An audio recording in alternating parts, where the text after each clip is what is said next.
Well, it was a very strange time in my life. By that time, I was living with Arnie Manoff, who was a blacklisted writer.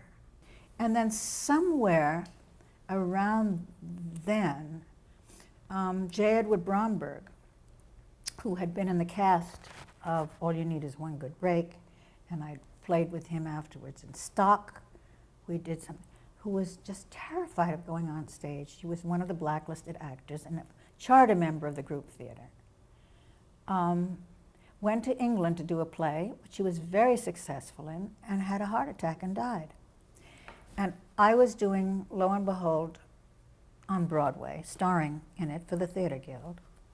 And I was asked, as somebody who had worked with Bromberg, to speak at his memorial. It was in some hotel. And it was just a mob, a huge number of people, and I'd never spoken before in public. And so I was very nervous about getting up in front of everybody and saying anything, you know, speaking. And I simply got up and I said that I felt that his death was due to the hounding of him by the Un-American Activities Committee. That all the time when I was working with him in Stock, I mean, he had had a heart attack. He was scared to death that he was going to die of a heart attack. And he kept on getting these summons from the Un-American Activities Committee to go to Washington and testify. And I'm sure that's why he went to England, and I'm sure that's why he died. And the next day, I went to an Actors' Equity meeting, and an actor turned around to me and said, "You know, you're in red channels." So it was the day after I spoke at the memorial that I was listed in red channels as speaking at J. Edward Bromberg's memorial. And from that day to 12 years later, I was never able to work in television or in film, except for some, you know, like amazing exceptions, like one David Susskind thing when I did the Tennessee Williams. The Tennessee Williams.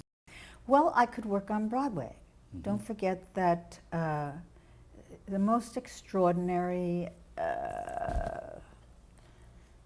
accord happened between the Broadway producers and Actors' Equity, which was that they agreed that there should be no blacklist in the theater, so that those actors who could not work in films or in television could work in the theater. And I did work in the theater. I usually did a play once a year.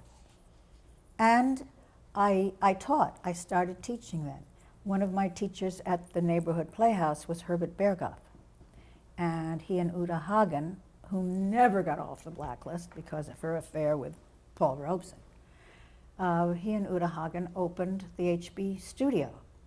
And so as soon as I was blacklisted, and I must have been, you know, in my early 20s then, I went over to them, and Herbert, you know, gave me a class, and so I was able to bring in money by teaching.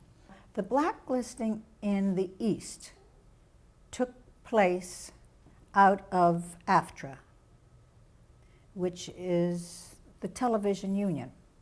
I didn't know that. Yes. In the same way as Reagan was the president of the Screen Actors Guild at that time. And hardly any of the blacklisted actors could even attend a meeting there. If they raised their hands, they would just not be called on. The blacklist was just absolutely thorough in Los Angeles, and Reagan was very much a part of it as president of the Guild. Well, in the same way, for television, AFTRA had board members which actively blacklisted other actors. They had the head of Red Channels sit in on union meetings. They met with the grocer from Syracuse, Johnson, Mr. Johnson. Mr. Johnson, who of course, was famous for his losing his battle with John Henry Falk. But they had active blacklisters sitting in on union meetings. The union meetings, the after-union meetings in those days were attended by thousands of actors. It was such a tense and terrible situation. Did you go to some of them? I went to all of them. I was a leader in the fight against the blacklist. It was where I cut my teeth on learning to go from being a Riverside Drive girl to being a very politically savvy woman, and to stand up not just for myself, but for everybody else.